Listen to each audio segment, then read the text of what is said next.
அதிகால வேலை. நம்ம ஹீரோயின் பேரு செல்வி. வாசல் தெளித்து கோலம் போட்டுட்டு இருக்காங்க. மங்கையராய் பிறப்பதற்கே நல்ல மாதவம் செய்திட வேண்டுமம்மா அப்படின்னு கவிமணி சொன்னது எவ்வளவு பெரிய உண்மை. ஆனா அதே பெண் ஒரு குடும்பத்துக்குள்ள வந்ததும் அந்த மாதவம் ஒரு பெரிய சோதனையா மாறிடுது. கல்யாணமாகி 2 வருஷம் ஆச்சு. செல்வியோட வாழ்க்கையில மத்தவங்க கேட்கிற கேள்விதான் முள்ளா குத்துது. செல்வி குழாயடியில தண்ணி பிடிச்சிட்டு இருக்கா. அங்க இருக்கிற பெண்கள் எல்லாரும், பக்கத்து வீட்டு பெண்கள் எல்லாரும் மெதுவா பேசுறாங்க. என்ன செல்வி, இன்னும் விசேஷம் ஏதும் இல்லையா? 2 வருஷம் ஆகுதேம்மா கல்யாணம் ஆகி. வயசு ஏறிக்கிட்டே போனா அப்புறம் கஷ்டம் பாரு அப்படின்னு சொல்றாங்க. செல்வி பதில் சொல்லாம அமைதியா தண்ணி குடத்தை எடுத்துக்கிட்டு வீட்டுக்கு போறா. வீட்டுக்குள்ள அத்தை ஒரு பக்கம், கணவர் ஒரு பக்கம். ஏக்கமான பார்வை அவளை தோட்டாவா தொலைக்குது. செல்வி தன்னோட அறையில கேலண்டரை பாக்குறா. 28 நாட்கள் அவளோட மாதவிடாய் சுழற்சி. இன்னைக்கு 29வது நாள். அவள் முகத்துல ஒரு பரவசம். ஒவ்வொரு மாசமும் 28வது நாள் முடிஞ்சு 29வது நாள் சம்டைம்ஸ் எப்பயாவது வர்றப்ப மனசுக்குள்ள ஒரு பெரிய கோட்டையே கட்டிடுவா. குழந்தைக்கு பேர் வைக்கிற அளவுக்கு கூட அவளுடைய கற்பனை இருக்கும். நம்ம அம்மா கிட்டோம் நமக்குள்ள ஒரு உயிர் துடிக்குதுன்னு மனசுக்குள்ள 1000 கனவுகள் ஓடும். அப்படி கனவு கண்டுட்டு இருக்கும் போதே திடீர்னு ஒரு வலி ஏற்படுது.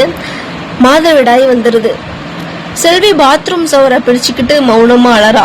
ஆனா அந்த ஆசையெல்லாம் அடுத்த நாளே வெறும் உதிரமா ஊத்தி போறது.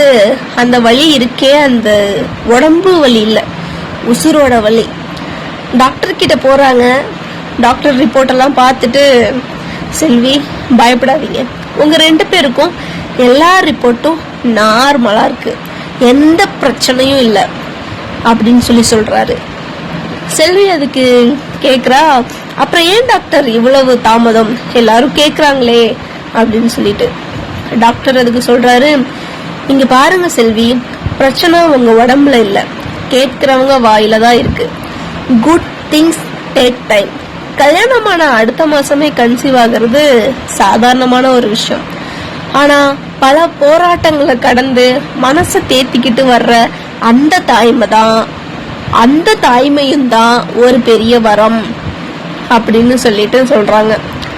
செல்வி தன்னம்பிக்கையோட வீட்டுக்கு திரும்புறா. இனி மத்தவங்களோட கேள்விக்கு நான் ஆளாக போறதில்ல அப்படின்னு முடிவெடுக்கிறா. நிச்சயம் ஒரு நாள் இந்த தோட்டம் பூத்து குலுங்கும். அது வரைக்கும் நாம அமைதியா காத்திருப்போம் அப்படின்னு சொல்றா. இந்த வீடியோ மூலமா நான் சொல்ல வர விஷயம் ஒண்ணுதான். யாருக்கெல்லாம் கல்யாணமாகி இன்னும் குழந்தை பாக்கியம் இல்லையோ அவங்களுக்கெல்லாம் சீக்கிரமே அந்த சந்தோஷம் கிடைக்கணும்னு மனசார வேண்டிக்கிறேன். விசேஷம் இல்லையான்னு கேக்குற ஒவ்வொருத்தருக்கும் ஒண்ணு மட்டும் சொல்லிக்கிறேன், ஒரு செடி எப்போ பூக்கணும்னு அந்த இயற்கைக்கும் தெரியும், அந்த செடிக்கும் தெரியும். நீங்க கேக்குற ஒரு நிமிஷ கேள்வி ஒரு பெண்ணோட பல மாத கனவை சிதைச்சிடுது. அவங்க உடம்புல குறை இல்ல, உங்க கண்ணோட்டத்துலதான் குறை இருக்கு. இத்தனை நாளா மத்தவங்களுக்காக அழுதது போதும். டாக்டர் சொல்லிட்டாங்க நான் ஆரோக்கியமா தான் இருக்கேன்னு. என் கருப்பை இன்னைக்கு வேணா காலியா இருக்கலாம், ஆனா என்னோட நம்பிக்கை இன்னும் உசுரோட தான் இருக்கு. 28 நாள் ஆசையா இருந்தாலும் 29வது நாள் ஏமாற்றமாக இருந்தாலும் ஒரு நாள் அந்த 300 நாள் பயணம் என் வாழ்க்கையிலும் தொடங்கும் சொல்லிட்டு செல்வி தனக்குள்ளே சொல்லிக்கிறான். கல்யாணம் ஆன அடுத்த மாசமே விசேஷம் நடக்கிறது ஒரு அழகான நிகழ்வு தான். ஆனா பல மாதங்கள் காத்திருந்து ஊர்வாய்க்கெல்லாம் பதில் சொல்லி ஒவ்வொரு துளி உதிரத்தையும் கண்ணீரா மாத்தி அதுக்கப்புறம் ஒரு குழந்தைய கையில ஏந்துறாங்க பாருங்க. அது சாதாரண விசேஷமே இல்லைங்க, அது ஒரு மகா பெரிய வரம். ஏன்னா காத்திருந்து கிடைக்கிற எதுக்குமே மதிப்பு அதிகம் தான். மங்கையராய் பிறப்பதற்கே நல்ல மாதமும் செஞ்சிருக்கணும் இல்லையா? அந்த பெருமையோட யாரோட பேச்சும் குறைச்சிட முடியாது. Good things take time. சீக்கிரம் கிடைக்கிறது சந்தோஷம்னா லேட்டா கிடைக்கிறது ஒரு அதிசயம். இந்த காணொலியை பார்க்கிற குழந்தைக்காக காத்திருக்க அனைத்து சகோதரிகளுக்கும் அந்த அதிசயமும் ஆசீர்வாதமும் சீக்கிரம் கிடைக்கணும்னு நான் வேண்டிக்கிறேன்.